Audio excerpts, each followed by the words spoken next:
السلام عليكم ورحمة الله وبركاته بسم الله والحمد لله والصلاة والسلام على رسول الله وعلى آله وصحبه ومن والاه رب اشرح لي صدري ويسر لي أمري واحلل عقدة من لساني يفقهوا قولي. Mes frères et sœurs, aujourd'hui avec l'aide d'Allah Tabarak wa Ta'ala, notre thème est nos erreurs pendant le mois de Ramadan. Alhamdulillah, nos cœurs sont remplis de joie parce que nous avons accueilli cet honorable invité qui est Shahru Ramadan, ce mois béni qui est le mois de Ramadan. Un mois d'adoration, un mois de miséricorde, un mois d'affranchissement du feu de l'enfer. Il s'agit du mois du Coran, il s'agit d'un mois dans lequel nous faisons des efforts, nous faisons plus d'adoration et nous demandons à Allah subhanahu wa ta'ala de nous pardonner. Mes frères et sœurs, hélas, il y a beaucoup de gens qui pendant ce mois font beaucoup d'erreurs. Et nous allons, Inch'Allah, mettre le doigt sur ces erreurs afin que pendant ce mois, on ne soit pas dans l'insouciance et qu'on fasse très attention à bien profiter de ce mois. Alors la première des erreurs que les gens font pendant ce mois, c'est qu'ils ne l'apprécient pas à sa juste valeur. C'est-à-dire qu'il y a des gens parmi les musulmans qui vont considérer ce mois comme n'importe quel mois. Et ça, c'est une très grande erreur. Il faut impérativement que dans ton cœur, tu comprennes que c'est une occasion en or qui nous est présentée, celle d'être vivant pendant le mois de Ramadan. Le prophète sallallahu alayhi wa sallam, dans le hadith rapporté par Bukhari et Muslim selon Abu Huraira radiyallahu anhu, il a dit: quand arrive le mois du Ramadan, les portes du paradis sont ouvertes, les portes de l'enfer sont fermées et les démons sont mis au fer. C'est-à-dire quoi? C'est-à-dire que les rebelles parmi les démons sont enchaînés.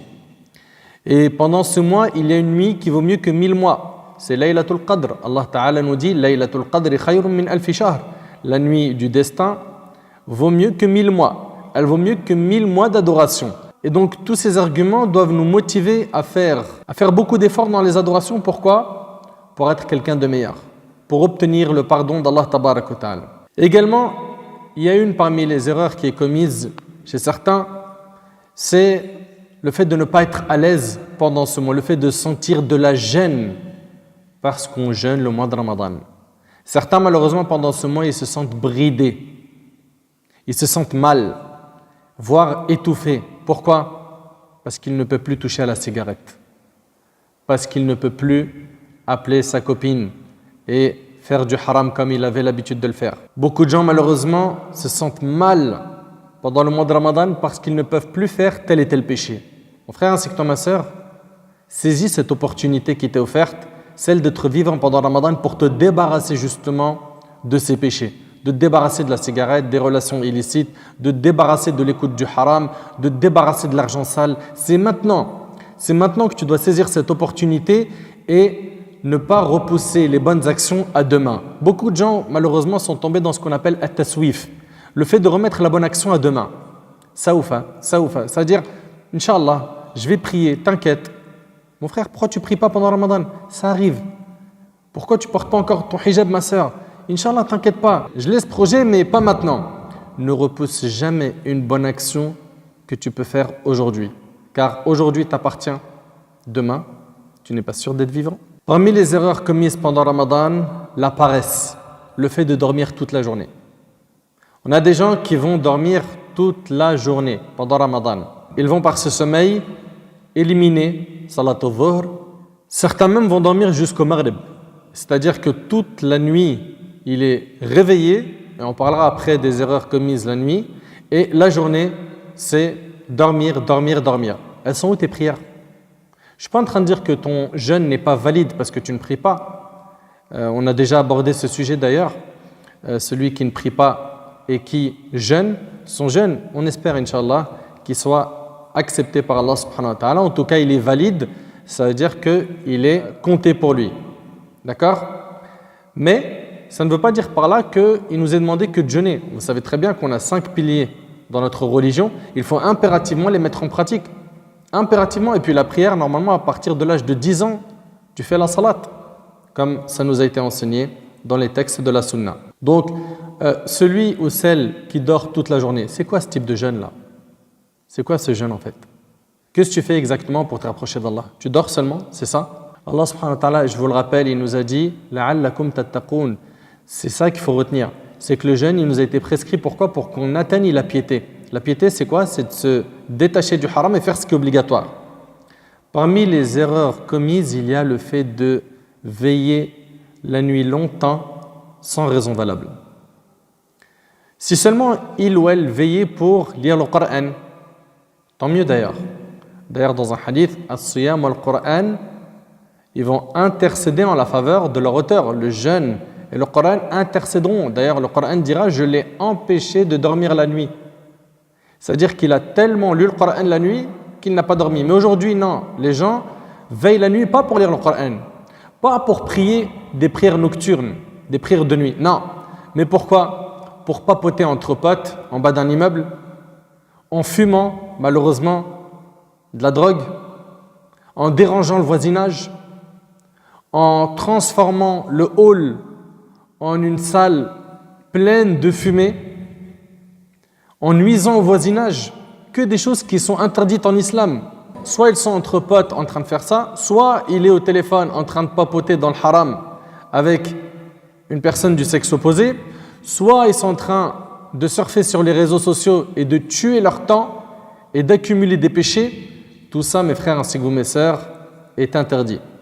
Les soirées où vous êtes en train de fumer, où vous êtes en train de vous droguer, les soirées où vous passez vos nuits à draguer au téléphone, les soirées où vous êtes en train de passer votre temps dans des cafés. Wallahi, je me rappelle, les années précédentes, on sortait de la mosquée après Tarawih et je voyais les cafés remplis, blindés. C'est une catastrophe de voir autant de gens dans les cafés alors que normalement vous êtes censé faire quoi? Prier, lire le Coran, demander pardon à Allah subhanahu wa ta'ala, vous rapprocher d'Allah. D'autres sont devant la télé, les chaînes télévisées. D'autres, pendant Ramadan, leur kiff, c'est les caméras cachées et les feuilletons. Et d'ailleurs, il y a des caméras cachées qui sont faites que pour Ramadan. Pourquoi? Pour amuser les gens. Alors, je n'ai pas dit qu'on n'a pas le droit de rigoler. Mais t'imagines, subhanallah, pendant Ramadan, il passe sa nuit à rigoler. C'est tout, il ne fait rien d'autre. Blague sur blague. Et puis, il n'y a pas que ça, il y a aussi les feuilletons, les moussalsalat. Vos parents savent de quoi je parle. Pas que les parents d'ailleurs. Vous regardez des feuilletons. Parce que ces feuilletons-là, ils sont inédits. Ils viennent que pendant Ramadan.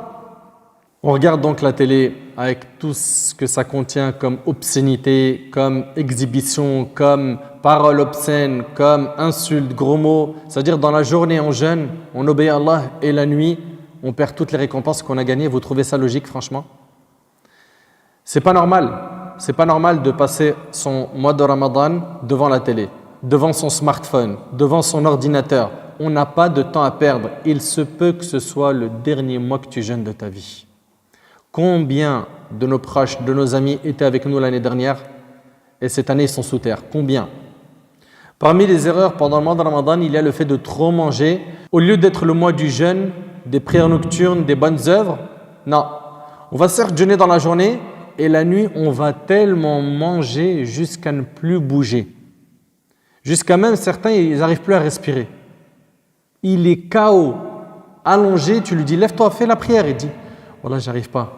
Et il transpire, il sue. Pourquoi? Il a mis la montagne de Uhud dans son ventre.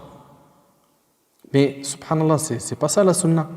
Dans un hadith rapporté par l'imam al-Tirmidhi, le prophète sallallahu alayhi wa sallam a dit: jamais le fils d'Adam n'a rempli de récipients pire que son ventre. Il suffisait pourtant au fils d'Adam de quelques bouchées pour subvenir à ses besoins. Et même s'il lui en fallait absolument davantage, qu'il réserve donc un tiers de son estomac, pourquoi? Pour la nourriture, un autre tiers pour la boisson et un tiers à sa respiration. Ahna, on a 15 tiers de viande. 15 tiers de viande. On n'arrive plus à bouger, je vous dis. Tu lui dis va prier Tarawih ou dès qu'il va prier derrière un imam, ou s'il prie chez lui, il n'arrive pas. Il n'arrive pas à assumer 2 rak'at. Il dit wallah, je ne sais pas ce qui se passe aujourd'hui, je me sens pas bien. Regarde tout ce que tu as mangé, mon frère. Ou toi, ma sœur. Parmi les erreurs commises pendant le mois de Ramadan, on a le fait de délaisser, le fait d'ordonner le bien et interdire le mal, le fait de conseiller les musulmans. Certains voient devant eux des erreurs, des actes blâmables et ils ressentent absolument rien. On se doit d'interdire le blâmable et d'ordonner le bien. Mais si on pense au fond de notre cœur que personne ne nous écoutera, si vous pensez tous comme ça, personne ne fera la da'wah. Fais la da'wah, mais avec sagesse. Et rappelle-toi, quand Allah tabarak wa ta'ala, il a dit à Moussa alayhi salam concernant Pharaon, فَقُولَا لَهُ قَوْلًا لَيِّنًا. Parlez-lui gentiment. Donc parle gentiment avec les gens, mets la forme et ne délaisse pas la da'wah. Surtout quand vous rentrez chez vous et que vous voyez des jeunes autour de l'immeuble qui sont en train de faire des péchés.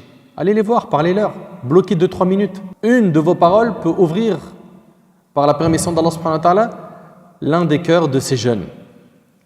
Ou les membres de votre famille dans le cas où c'est eux qui sont loin d'Allah. Et n'oubliez pas que le prophète il a dit « Ad-dinun nasiha » la religion c'est le bon conseil, et c'est rapporté par l'imam muslim. Parmi les erreurs de certains pendant Ramadan, on a le fait que pendant ce mois, il y en a beaucoup qui vont mendier alors qu'ils ne sont pas dans le besoin. Certains même, ils vont jouer avec les sentiments des gens et ils savent que pendant ce mois-là, les gens sont généreux et ils vont utiliser des ruses pour mendier. Ils accumulent des péchés, qu'ils craignent Allah subhanahu wa ta'ala. Le prophète nous a enseigné que la main qui donne est meilleure que la main qui reçoit. Apprends à ne pas tendre ta main. Garde ta fierté. Et le prophète a dit que celui qui n'exprime pas son besoin, Allah le met au-dessus du besoin. Allahu Akbar. Parmi les erreurs commises pendant ce mois, on a la calomnie et la médisance et les péchés de la langue qui se normalisent. Oui, je jeûne, je ne mange pas, mais sa langue, c'est une tronçonneuse. Toute la journée, il est en train de salir l'honneur d'un tel, parler sur le dos d'un tel, lancer des rumeurs sur un tel, mentir sur un tel, calomnier un tel.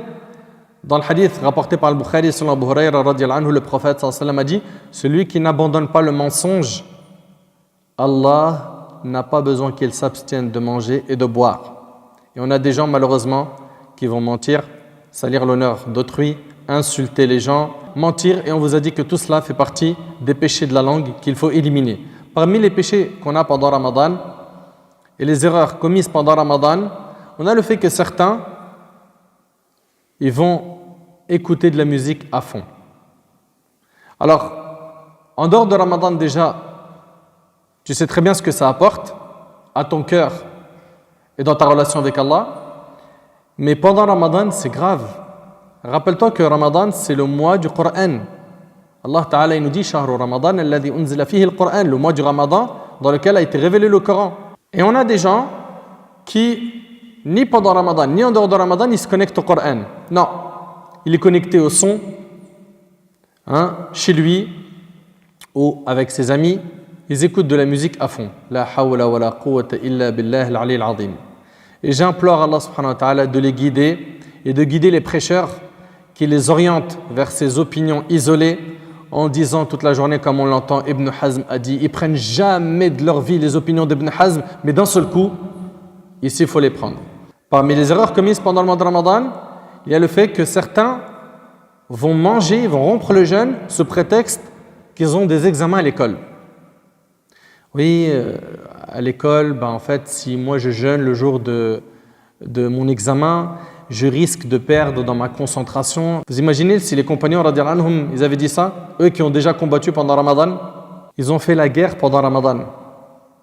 Il faisait chaud.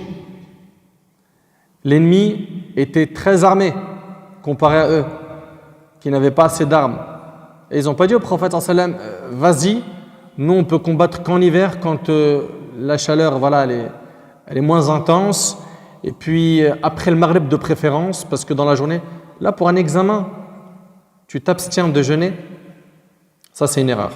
Parmi les erreurs commises par certains jeûneurs, on a le fait qu'ils se mettent rapidement en colère et qui vont prétexter cette colère par quoi? Par le jeûne. Subhanallah. Tu lui dis, mon frère, qu'est-ce qui t'arrive? Pourquoi tu es en colère? Il dit, tu vois pas que je jeûne là? Je jeûne, je suis en colère. Mais justement, si tu jeûnes, tu dois maîtriser ta colère. Le jeûne, il est là pour quoi? Pour t'éduquer. C'est une école, Ramadan. Tu dois ressortir avec un meilleur comportement. Et rappelle-toi, Ya ayyuhalladhina amanu kutiba alaykumus siyam kama kutiba alal ladhina min qablikum la'allakum tattaqun. Ô vous qui avez cru, il vous a été prescrit le jeûne comme il a été prescrit aux communautés qui vous ont précédé afin que vous atteigniez la piété. La piété, c'est quoi? C'est de faire ce qui est obligatoire, délaisser ce qui est interdit. Et la piété contredit la colère rapide. Le fait d'être injuste. Le jeûneur doit s'embellir avec le bon comportement, avec le sabr, avec la douceur, la rahma, la miséricorde. Et pas se dire, je jeûne donc j'ai le droit de me mettre en colère. Attention, il ne faut pas me parler aujourd'hui, je jeûne. Et il se met en colère. T'as rien compris. Parmi les erreurs commises pendant le mois de Ramadan, on a le fait que certains ne prient pas Salat al-Dhuhr. Pourquoi? Parce qu'il a dormi tellement tard à veiller à regarder son smartphone ou à rester avec ses amis ou à s'éclater sur Netflix qu'à la fin, il s'est réveillé à l'Asr ou au Maghrib. Faut pas lui demander après pourquoi tu n'as pas pris Dhuhr. Pour lui, il trouve ça normal. Alors que faire sortir une prière de son temps, c'est un grand péché. C'est un grand péché, c'est quelque chose de très très grave.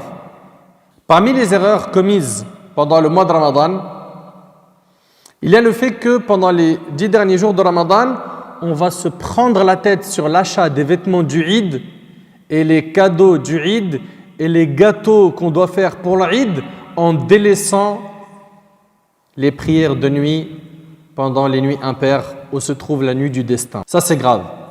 Tu veux acheter les cadeaux de l'Eid, achète-les avant d'entrer dans les 10 derniers jours de Ramadan. N'oublie pas qu'il y a une nuit qui vaut mieux que 1000 mois, c'est la nuit du destin. Parmi donc ces erreurs-là, parmi les erreurs, on a dit, il y a le fait de sacrifier les derniers jours à acheter des cadeaux, des vêtements pour l'Eid.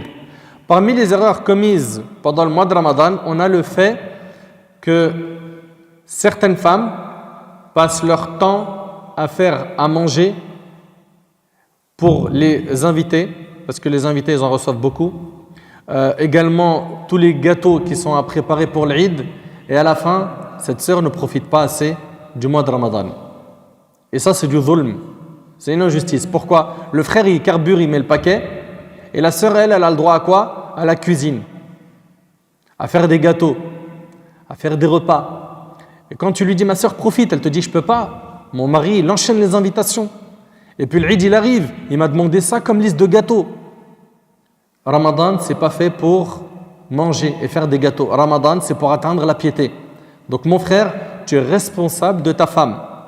Tu es responsable de ta famille, de tes enfants. Crains ton Seigneur et fais en sorte que toute ta famille baigne dans l'ibada pendant Ramadan. Parmi les erreurs qu'on a pendant Ramadan, il y a le fait de ne pas prier Tarawih. Subhanallah, le prophète il nous dit, celui qui a veillé à prier les nuits du Ramadan, poussé par sa foi, imanan wa ihtisaban, ghufira lahu ma taqaddama min dhanbi, poussé par sa foi et par l'unique espoir de la récompense d'Allah, Allah lui pardonne ses péchés précédents rapportés par Bukhari et Muslim sur Abu Huraira. Pourquoi est-ce que tu délaisses Tarawih? Pour quelle raison? Prie quelques rak'at. Même chez toi, si tu ne veux pas aller à la mosquée, mais prie un peu. Prie après Salat al-Isha, quelques rak'at. Rapproche-toi d'Allah subhanahu wa ta'ala. Et parmi les erreurs qu'on a également pendant le mois de Ramadan, il y a le fait que certains vont mettre le paquet au début du mois et à la fin du mois, c'est relâchement. C'est-à-dire au début du mois, la première semaine, tout le monde est opérationnel. Lecture de Coran, concurrence, dhikr, salat, etc.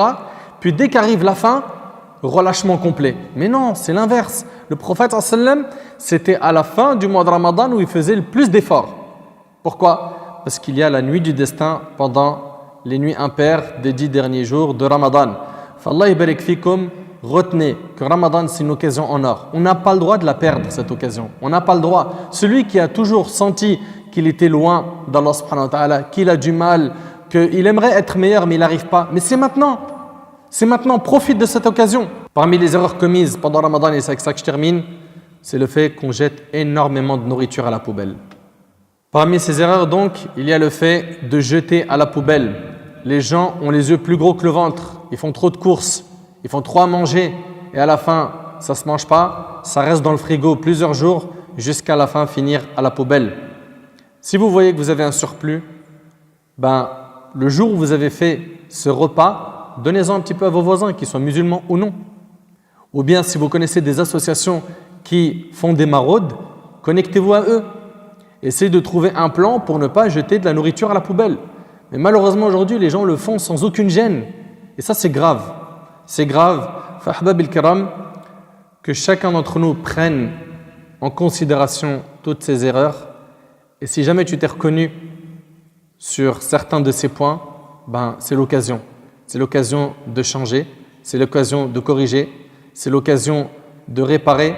J'implore Allah subhanahu wa ta'ala de nous faciliter d'être bons et d'être constants dans nos adorations pendant ce mois et surtout les 10 dernières nuits de Ramadan, d'y mettre le paquet car il s'y trouve une nuit qui vaut mieux que 1000 mois. أسأل الله سبحانه وتعالى أن ينفعني بما قلت وأن ينفعكم بما سمعتم.